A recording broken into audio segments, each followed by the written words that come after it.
यार सब्सक्राइब नहीं किया वो काइंडली नीचे सब्सक्राइब कर दें, रेड कलर से लिखा है। आपके इंशाल्लाह सर्जरी के सारे चैप्टर्स हम लोग कवर करेंगे, तो आप सब्सक्राइब करके रखिए। Thank you so much. अस्सलाम वालेकुम guys, you are watching the doctor Mubeen Mughals. आज का जो चैप्टर है हमारा प्री प्रोस्थेटिक सर्जरी की हम मार्किंग्स करेंगे। बड़ा ही अजीबो गरीब सा चैप्टर है आई नो, लेकिन इसमें से मैं आपको बहुत सिंप्लीफाइड चीज़ें बताऊंगा, ठीक है, बहुत सिंप्लीफाई करके बताऊंगा जितना मुझसे हो सका, ताकि आप इसको जल्दी से जल्दी कर लें, क्योंकि ये सब ने आखिर पे छोड़ा होता है चैप्टर। स्टार्ट करते हैं। सबसे पहले आपने ये देखिए रिकंटूरिंग ऑफ द एल्वियोलर रिजेस, ठीक है, इनके नेम्स आपने सारे कर लेने हैं। फिर सॉफ्ट टिश्यू एबनॉर्मेलिटीज़, इसके नेम्स आपने सारे कर लेने हैं, ठीक है जी। और फिर soft tissue surgery for the ridge extension of the mandible, ठीक है, ये दो नेम्स कर लेने हैं। Soft tissue surgery of the maxillary extension, ये दो नेम्स कर लेने। ये चारों के चारों जो हैं वो यूक्यूज हैं, ठीक है, इनके नेम सिर्फ, ठीक है। बेशक आप स्टेप अप में भी देख लीजिएगा तो उसमें भी ये लिखे हुए हैं। आगे आएंगे तो objectives of pre prosthetic surgery है, मैंने पहले से निशान लगा के रखे हुए हैं, ये आपने ऑब्जेक्टिव्स कर लेने हैं, ठीक है। ये यहाँ से 1 2 3 4 5 7 8 9 10 और 11, ठीक है, 11 इसके ऑब्जेक्टिव्स हैं, ये आपने कर लेने हैं। Principles of the patient evaluation and treatment planning, ये मैंने कुछ पॉइंट्स पहले से निकाल के रखे हैं। वैसे जो है ना रीड वाला, इस चैप्टर में काफ़ी चीज़ें रीड सिर्फ करनी होती है, ठीक है। तो ये पॉइंट है एक कि pre process must begin with a thorough history and physical examination, ठीक है, एक ये आप कर लीजिएगा। फिर psychological factors and adaptability of the patient, इसमें प्रिंसिपल दूसरा है इसका। फिर तीसरा है इंट्रा और एक्स्ट्रा और एग्जामिनेशन ऑफ द पेशेंट, ये मैंने निकाले हैं खुद इसके अंदर से। अच्छा, evaluation of supporting bony tissue, इसमें क्या होता है, इसमें ये चीज़ें हैं, सिर्फ आपने ये कर लेनी है। Inspection, palpation, radiographic examination and evaluation, ठीक है। फिर आगे पाल्पेशन किन किन एरिया की इसमें चाहिए होती है, मैक्सिला और मैंडिबल दोनों की चाहिए होती है। Primary denture bearing area, vestibular area जिनके पर एक एमसीक्यू बनता है कि examination of interarch relationship in proper vertical dimension reveals the lack of adequate space for prosthetic reconstruction, ठीक है। ये वर्टिकली डायमेंशन में अगर हम इसको करें एग्जामिन तो हमें adequate space, lack of space हमें मिलती है, ठीक है। तो एक आपका एमसीक्यू आ गया। Evaluation of inter arch relationship with the maxilla mandible, ये किसके अंदर आ गया। अच्छा, अब ये रेडियोग्राफ्स आ गए, ठीक है। रेडियोग्राफ्स इसमें कौन कौन से हैं, सबसे मोस्ट इंपॉर्टेंट इसके अंदर बेस्ट रेडियोग्राफ जो है वो सिटी स्कैन है, ठीक है, ये मैंने नीचे लिख भी दिया। अब ये सिटी स्कैन क्या करता है, बेसिकली क्रॉस सेक्शन एनाटमी को रिवील करता है मैक्सिला और मैंडिबल की, ठीक है, including the rich form and sinus anatomy, ठीक है जी। इवेल्युएशन सपोर्टिंग सॉफ्ट टिश्यू, 3-4 लाइनें याद करनी है, बल्कि याद के एमसीक्यू आया था कि lingual aspect of mandible should be inspected to determine the level of attachment of mylohyoid muscle, ये आपने देख लीजिए, माइलोहाइड मसल लिखा हुआ है। फिर उसके बाद in relation to the crest of mandibular attachment of genioglossus muscle in the interior mandible, genioglossus जो है वो इंटीरियर मैंडिबल में, और वो जो है वो क्रस्ट ऑफ मैंडिबुलर रिज के साथ अटैच होता है माइलोहाइड। अच्छा, ट्रीटमेंट प्लानिंग आपने रीड करना है, मैंने लिख दिया ऊपर only read. Recontouring of the alveolar ridges, ठीक है, आपने पीछे नेम्स भी किए थे, अब इन नेम्स की आगे ना थोड़ी थोड़ी चीज़ें आपने करनी है, मैंने अंडरलाइन करके रखी हुई है पहले से, कि जैसे simple alveoloplasty associated with the removal of multiple teeth और इंट्रासेप्टल में से ये कुछ पॉइंट्स आपने करने हैं। जैसे compression of lateral walls of extraction socket होता है, फिर डिजिटल कंप्रेशन इसमें एक है फिनोमेना।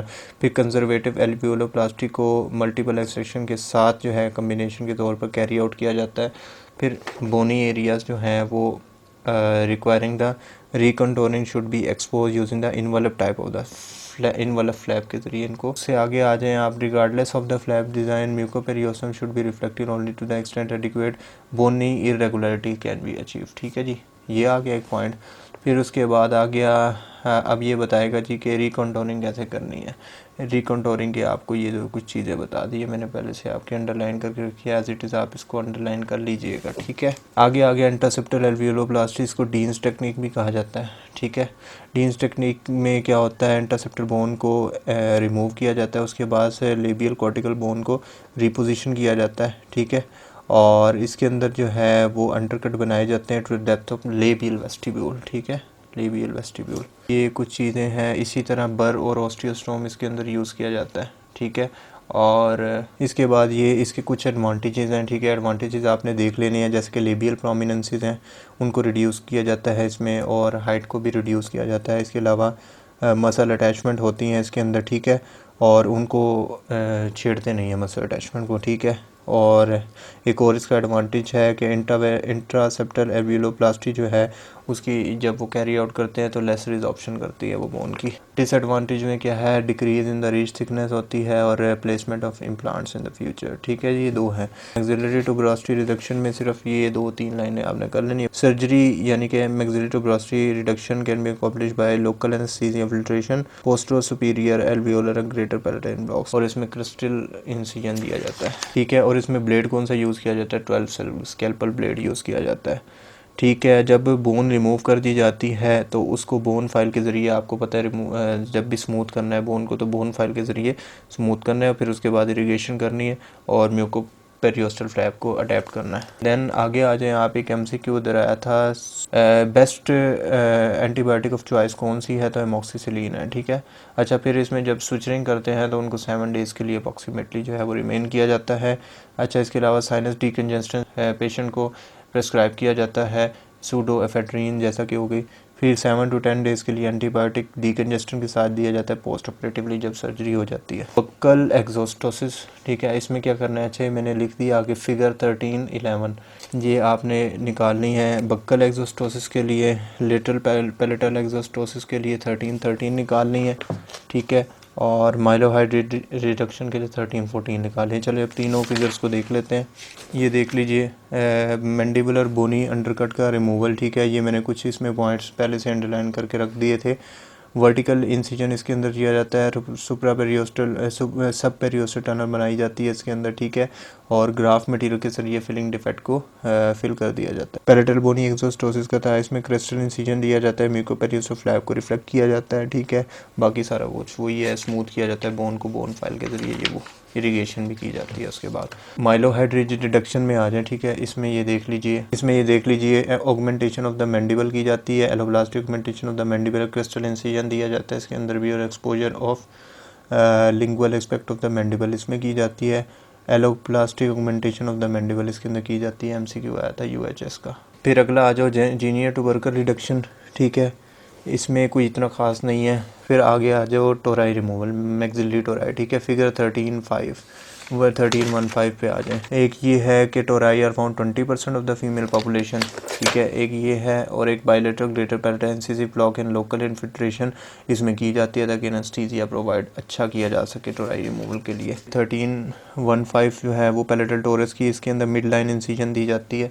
ठीक है, और इसके अलावा एंट्रोपोस्टीरियर ओब्लिक रिलीजिंग इंसिजन दी जाती है, सिल सुचर्स के ज़रिए इसको सुचर किया जाता है, वाई इंसिजन्स। और इस बस थिनिंग इसकी कैसे की जाती है, ऑस्टियोस्टोम इसके अंदर भी यूज़ किया जाता है। फिर स्मूथ करने के लिए बोन फाइल यूज़ की जाती है, फिर इरिगेशन की जाती है, फिर सॉफ्ट टिश्यू क्लोजर किया जाता है। मैक्सिलरी टोराई की आगे कॉम्प्लिकेशन थी। ठीक है, मेजर कॉम्प्लिकेशन के नाम आपने याद कर लेने हैं, जैसे post operative haematoma formation, fracture और परफोरेशन। ठीक है, इसी तरह मैंडिबुलर टोराई के लिए फिगर 13-16 पे आ जाए। ये मैंडिबुलर टोरस रिडक्शन है, इसके लिए ballooning of the thin mucoperiosteal area क्या होती है, और इसके अलावा इसके अंदर बाकी ये आपने एज इट इज़ इसको बस एक नज़र रीड कर लेना, इसमें कोई इतनी हुई बैलूनिंग की एक नई बात है, बाकी सारा वही है। फिर उसके बाद जो है वो जनरल फिशर बर और हैंड पीस जैसे यूज़ किया जाता है उसको कट करने के लिए, फिर बोन फाइल उसको करने के लिए, स्मूथ करने के लिए, स्मॉल ऑस्टियोटोमस को रिमूवल के लिए यूज़ किया जाता है, फिर उसकी इरिगेशन की जाती है, फिर उसके सॉल्व सिल्क सुचर्स के तरीके से सुचर किया जाता है। बस यही चीज़ें हैं इसमें, ये सारे ना थोड़े थोड़े मिलते जुलते हैं, आपने इनको रिलेट करके याद करना है, सबके स्टेप्स थोड़े थोड़े मिलते जुलते हैं, मैं साथ साथ इसलिए आपको बता रहा हूँ। अच्छा, सॉफ्ट टिश्यू एबनॉर्मैलिटीज़ में आ जाए, इनके आपने नेम्स कर लेने जैसे आपको पीछे बताया गया था। ठीक है, ये नेम्स आपने इसके कर लेने।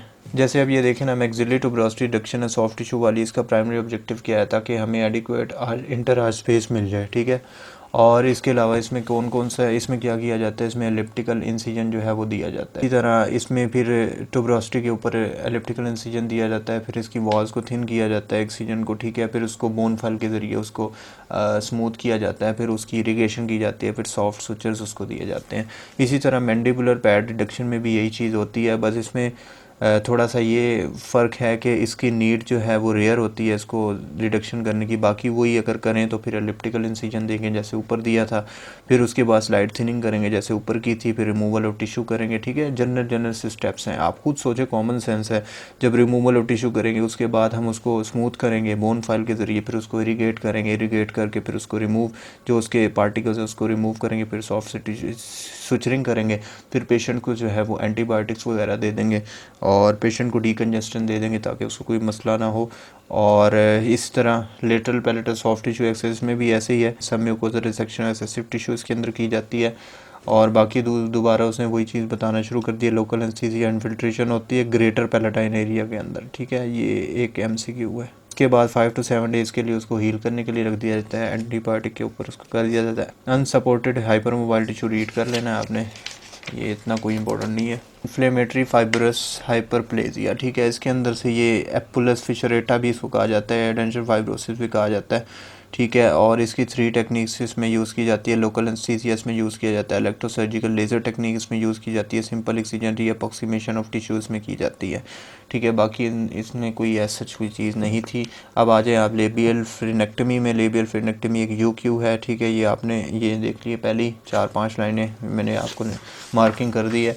उसके बाद इसके ना ये हाँ एक UQ है कि जी मल्टीपल सर्जिकल टेक्निक्स इसके लिए जो है वो यूज़ की जाती हैं, जैसे कि सिंपल एक्सीजन, जी प्लास्टी, लोकलाइज वेस्टिबुलर प्लास्टी और लेज़र असिस्टेड फ्रीनेक्टमी, ठीक है। जी प्लास्टी टेक्निक आपने कर लेनी है, ये सारी करनी है आपने, इसमें नहीं छोड़ना कुछ। ये मैंने किया हुआ है यहाँ तक। फिर ये देखना है इस पेज पे से कि एक्सीजन जो है वो लेज़र के ज़रिए की जाती है। लेबियल फ्रीनेक्टमी की तरह लिंगुअल फ्रीनेक्टमी भी होती है, ठीक है। इसके अंदर भी ये आपने तकरीबन सारी कर लेनी है, बस यहाँ तक। ये कुछ चीज़ें हैं जो सारी करनी है, बाकी सब में से मैंने आपको कुछ शॉर्टकट्स बता दिए। ट्रांसपोजिशनल फ्लैप वेस्टिबुलोप्लास्टी UQ है, ये ज़रूर करना है। लिप स्विच टेक्निक भी इसको कहा जाता है, कंजन टेक्निक्स भी इसको कहा जाता है, ये पूरा करना है। एक लास्ट में डिसएडवांटेज में unpredictability of the amount of relapse, ये एक MCQ आया था हमें UHS में। Vestibule and floor of the more essential procedure सिर्फ रीड कर लेना है, इसमें से इतना ऐसा कुछ नहीं है। इसके एडवांटेजेस आपने कर लेने हैं, ये 4-5 इसके एडवांटेजेस दिए हैं। वैसे ऐसा जितना कोई वो नहीं है, लेकिन 4-5 एडवांटेज हैं, इसके रीड कर लेने हैं। फिर आके soft tissue surgery of maxillary से एक्सटेंशन, ये आपका स्टेप अप में भी ये है, उधर से भी आप कर सकते हैं, ठीक है। और इधर से भी कर सकते हैं, दोनों में ऑलमोस्ट सेम ही लिखा हुआ है, बल्कि इसमें थोड़ा सा ज़्यादा लिखा हुआ है, लेकिन पॉइंट्स निकाल के फिर वही चीज़ें बन जाती हैं, तो आप स्टेप अप से इसको कीजिएगा। मैक्सिलरी वेस्टिबुलोप्लास्टी विद टिश्यू ग्राफ्टिंग, ठीक है। इसमें बस ये एक नाम याद रखना है आपने, क्लार्क वेस्टिबुलोप्लास्टी टेक्निक इसके अंदर यूज़ की जाती है, बाकी सारा कुछ वही है, ठीक है, जो जनरल हमने पीछे रिडक्शन के लिए किया था। एक ये यहाँ पे MCQ है कि सबम्यूकोसा वेस्टिबुलोप्लास्टी के अंदर जो है इंटीरियर वर्टिकल इंसिजन दिया जाता है सबम्यूकोसा टनल क्रिएट करने के लिए। बाकी correction of abnormal ridge relationship में ये 2 नाम याद कर लें, segmental alveolar surgery partially dentulous patient में कैसे की जाती है, ठीक है। इसमें ये पहली 2-3 लाइनें मैंने पहले से आपको मार्क करके रख दी कि सुप्रा इरप्शन ऑफ द ईरन बोनी सेगमेंट में decrease the interarch space and preclude the construction of the adequate fix और रिमूवेबल स्टैटिक अप्लायंस, बस ये। इसके बाद ये है कंस्ट्रक्शन ऑफ स्प्लिंट इसके अंदर किया जाता है, जिसकी वजह से क्या होता है एल्वियोलर रिज जो है वो कॉन्टैक्ट में रहती है अपोजिट आर्च के, और final fix and removable prosthetic rehabilitation follows the surgical procedure adequate post operative healing period, बस ये एक लाइन कर लेनी है। फिर उसके बाद करेक्शन ऑफ स्केलेटल एब्नॉर्मैलिटीज़ में क्या करना है, ये पढ़ने की ज़रूरत कोई नहीं है इतना, बस ये कर लेना है कि denture construction can begin with 3 months के अंदर बिगन हो जाती है जब आप मैक्सिलर और मैंडिबल की रिपोजिशनिंग करते हैं। फिर ऑर्थोगनेटिक सर्जरी और prosthetic rehabilitation of the patient combine होकर ये सेटिस्फैक्ट्री फंक्शनल रिजल्ट्स प्रोवाइड करती हैं, जिसकी वजह से स्केलेटल एब्नॉर्मैलिटीज़ आपकी रिमूव हो जाती हैं और पेशेंट जो है वो स्माइली फेस के साथ घर जाता है। आपका चैप्टर ये हो गया ख़त्म, ठीक है। बस इतना ही इसमें से कुछ करना है, ज़्यादा आपने इसमें कुछ वो करने की ज़रूरत नहीं है। जिन लोगों ने सब्सक्राइब नहीं किया यार, वो काइंडली सब्सक्राइब ज़रूर कर देना। नेक्स्ट वीडियो में मिलते हैं, अल्लाह हाफ़िज़।